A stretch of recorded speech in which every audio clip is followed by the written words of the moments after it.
amasegonda atageze ku 10 ni nayo bisaba Elon Musk umuherwe wa mbere ku isi kugira ngo abe yinjije ibihumbi 196 by'amadolari. Uyu mugabo buri segonda yinjiza amadolari ibihumbi 19,631. Aya mu kuyabona bisaba gufata miliyoni 70 z'amadolari n'ibihumbi 600 yinjiza buri saha, ukayagabanya umubare w'amasegonda agize isaha, ubwo ni ibihumbi 3600, ari bwo ubona ko mu masegonda 10 aba yinjije ibihumbi 196 by'amadolari, miliyoni 284 z'amanyarwanda buri masegonda 10. Aya mafaranga uyu muherwe wa mbere ku isi yinjiza mu masegonda 10 ushobora kutazayinjiza mu buzima bwawe bwose. Ku bantu bo mu cyiciro cy'abakire mu bihugu byacu, no kuvuga umuntu ushobora kwinjiza nibura miliyoni 10 z'amanyarwanda mu mezi 3 kugira ngo azinjize amafaranga Elon Musk yinjiza mu mezi 3, byamusaba iminsi miliyoni 183 n'ibihumbi 600 kugira ngo ayinjize. Iyi ni imyaka 502 n'amezi 8. Hano hitubona ko hari ikibazo. Nibyo ubyumvise neza, uzamara ubuzima bwawe bwose ubayeho ku isi utarakorera amafaranga Elon Musk akorera mu masegonda 10. Ibintu uri kwifata nk'ibidashoboka cyangwa ukabyumva nk'ibitarabaho, ariko nibyo koko uzabaho ubuzima bwawe bwose utarakorera amafaranga Elon Musk akorera mu masegonda 10. Ibi utibishoboka bite?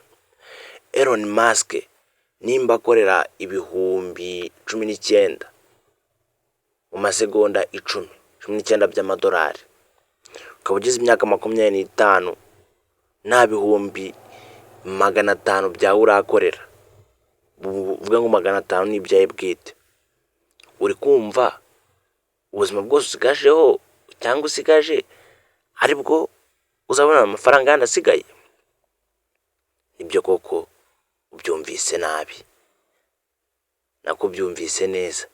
Ayo mafaranga Elon Musk akora mu masegonda 10 biragoye kuzanayabona, kandi unayabona uzaba wariyushya kuya. Gusa icyo nakubwira kandi cyo cy'ingenzi cyo utagomba gukora no gucika imbaraga.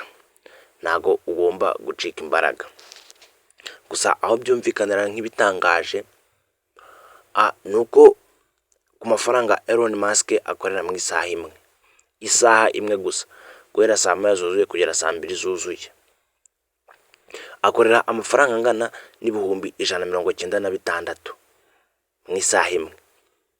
Bivuze ko aya mafaranga Elon Musk akorera mu isaha imwe, uramutse byibura ukorera miliyoni zigera ku 10 mu mezi 3 hano mu gihugu cyacu bisanzwe, byagufatira iminsi wumvise haruguru ingana n'imyaka 502 n'amezi 8. Ibi nawe wabigeraho muri iyo myaka yose kandi ukiriho.